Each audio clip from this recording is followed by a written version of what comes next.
Que nous te sacrifions avec le 4e nectar, accorde-nous la moitié de nous. Ce shloka est extrêmement mystique et profond d'un point de vue philosophique. Il contient un mantra qui révèle la complexité des 4 Védas et nous offre une connaissance extraordinaire de la vie, de la mort et de l'âme. Première partie, Yavam Turiyam Rityubir Brevinovo. Le mot « Turiya » mentionné ici désigne l'état suprême, qui n'est ni un rêve, ni un sommeil profond, ni un état de veille.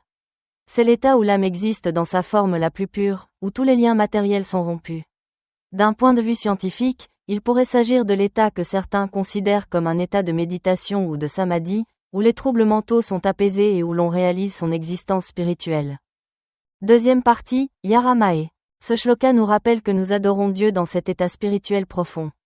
Le yajna symbolise la purification et l'équilibre de l'âme. Ce shloka nous apprend également à pratiquer un yajna intérieur dans nos vies pour trouver la bonne direction pour notre âme. Partie 3, Ardasma et Dudirbhav. Dans cette partie, on nous explique que nous pouvons parcourir la moitié du chemin grâce à Dieu, et l'autre moitié par nos propres moyens. Cette idée est essentielle à la vie spirituelle, car la puissance divine nous guide toujours. Cependant, pour atteindre la véritable connaissance et l'illumination, nous devons accomplir notre sadhana et travailler dur. Tel est l'équilibre de la vie, la conscience spirituelle et notre karma. Ce shloka nous enseigne que le but de la vie ne se limite pas au bonheur matériel et à la prospérité, mais qu'il est l'épanouissement de l'âme et l'union avec le divin. Grâce à l'état de Turiya, nous reconnaissons notre véritable identité. Ce shloka nous apprend que la connaissance de l'âme, l'expérience du divin et la bonne direction de la vie nous apportent paix et équilibre. D'un point de vue scientifique actuel, ce shloka s'inscrit également dans la perspective des neurosciences et de l'étude du cerveau.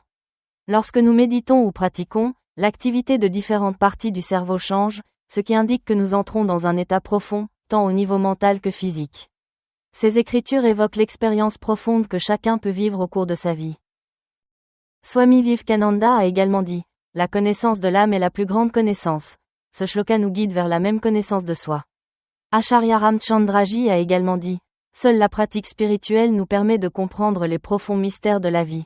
Ce shloka nous transmet le message que nous devons reconnaître la vérité intérieure, qui se situe au-delà du monde extérieur.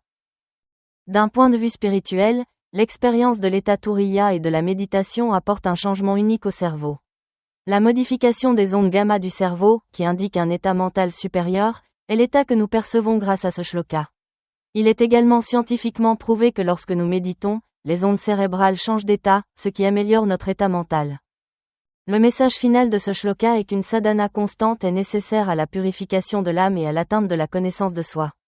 La vie de chacun est un voyage, dont l'épanouissement spirituel est l'objectif principal. Ce shloka nous enseigne que, quel que soit notre état, si nous suivons le bon chemin, nous pouvons trouver le véritable but de la vie. À notre époque, où le matérialisme et les désirs mondains affectent notre paix intérieure, une compréhension profonde de ce shloka peut nous éclairer. En pratiquant la pureté de notre âme, nous pouvons non seulement atteindre l'illumination, mais aussi trouver la paix et l'équilibre véritable. N'oubliez pas que le but de la vie est l'élévation de l'âme et l'union avec le divin, et chaque étape de ce voyage rend notre monde intérieur encore plus beau et paisible.